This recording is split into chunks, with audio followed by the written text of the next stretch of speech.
बिस्मिल्लाहिर्रहमानिर्रहीम, अस्सलाम वालेकुम रहमतुल्लाहि वबरकातुहू। मेरा नाम अहमद अकील है। आप देख रहे हैं प्रॉपर्टी विजन टीवी। मौजूदा सूरत हाल के अंदर जबकि नाइंसाफ़ी है, जबकि जबर है, जबकि लोगों के लिए लेवल प्लेइंग फील्ड नहीं है, सिफारिश अकरबा परवरी, चंद लोग तमाम लोगों के फ़ैसले करते हैं और वो नाइंसाफ़ी में मबनी होते हैं। और इस माशी तंगी के अंदर एक ख़्याल आता है कि शायद ये इतना ज़ालिमाना बेरहमाना दौर है कि अल्लाह की जो लाठी है वो तो बेआवाज़ है, लेकिन वो कुछ इंसाफ होता हुआ नज़र नहीं आता सामने। ये ज़्यादा रहेगा कि इंसाफ होता नज़र नहीं आता, उन ताकतों का सरनगू होता नज़र नहीं आता, या जिन लोगों ने लोगों को मुआशी मुश्किलात में जकड़ा है, महंगाई बढ़ाई है, उनका अंजाम नज़र नहीं आता। आइए इस पर बात करते हैं।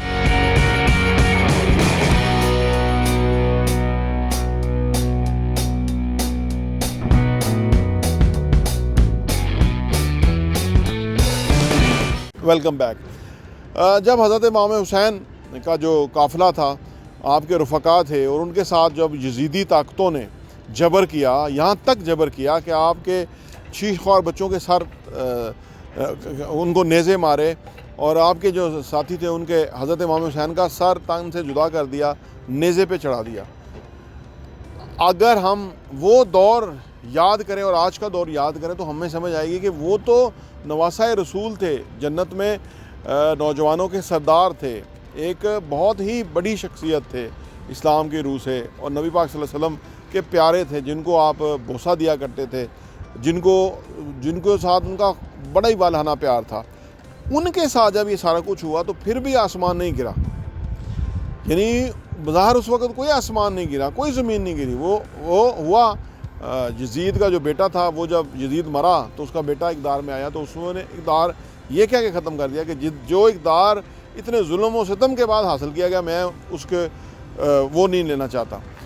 हुआ, लेकिन वो उस तरह से नहीं हुआ जिस तरह से आम बंदा सोचता है ना। तो आज भी जो ये ज़ालिम तबके बरसरे इक़्तिदार हैं, ज़ालिम तबके जो हैं वो हमारी ज़िंदगी के फ़ैसले करते हैं। आज भी लगता है कि यार ये जो इनका हल क्यों नहीं हो रहा, या इन पे अल्लाह जो है वो अपनी लाठी क्यों नहीं बरसा रहा। ये हमें लगता है क्योंकि हम आलम गैब नहीं जानते, हम अल्लाह का सिस्टम नहीं समझते। जितने लोग अल्लाह वाले हैं, अल्लाह से कनेक्शन वाले हैं, वो अल्लाह का सिस्टम समझते हैं। अल्लाह ने इनके ऊपर जितने अजाब नाज़िल कर दिए हैं, शायद मैं और आप समझ नहीं सकते। और ये क्योंकि बताते तो नहीं है ना किसी को, जितने इनकी बुरी हालत है, जितनी इनकी सूरत हाल ख़राब है, जितना इनकी वस्त ज़िंदगी है, ये अपनी मौत मरने के करीब हैं।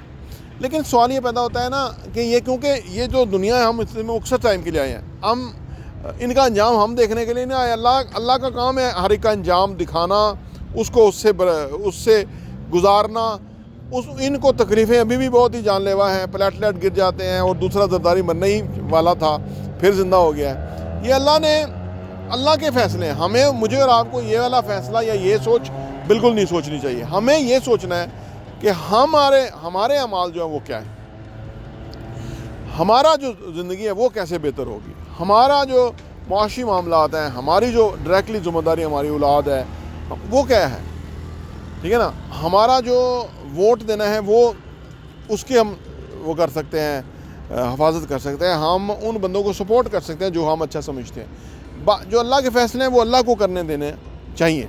अल्लाह को उसके अंदर हमें वो हस्ती परफेक्ट है, वो इसके फ़ैसले करेगी। हमारा ईमान है वो बेहतरीन ही होंगे, वो इंसानों की फेवर में ही होंगे, लेकिन हमें अपना काम करते चले जाना, जो हमारे ज़ुम्मे काम है। हमारे ज़ुम्मे जो काम है वो हमें बेहतरीन तरीके से करना है। हम अगर ये सोच पे आ जाएँ तो फिर तो एक कदम आगे बढ़ना मुश्किल हो जाता है ना, क्योंकि हर वक्त देखें यहाँ थोड़ा ईमान की भी कमज़ोरी आ जाती है।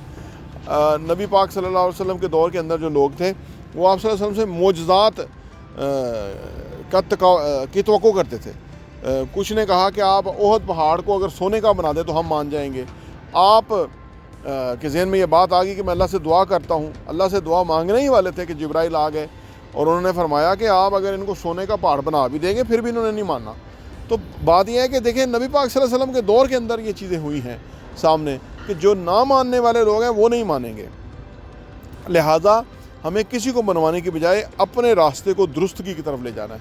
और ये जो माशी चैलेंजेस है ये भी हमारे आका सरकार सल्लल्लाहु अलैहि वसल्लम की ज़िंदगी में आपने इससे नंबरदार आज़मा हुए, आज अगर हमारे हैं तो हमें उसमें कोशिश करनी है ہمیں اس کو اپنے ہنر سے، سلیقے سے، طریقے سے ان کے حل نکالنے ہیں، تو وہ حل مل جائیں گے اور سسٹم سیٹ ہو جائے گا. لہذا ہمیں اپنی ڈیوٹی کرنی ہے، ہمیں اپنی ذمہ داری ادا کرنی ہے، ہمیں اپنا جو کام ہے وہ کرتے چلے جانا ہے. اللہ کے کام ہمیں اللہ پہ چھوڑنے ہیں. پراپرٹی ون ٹی وی دیکھنے کا بہت بہت شکریہ.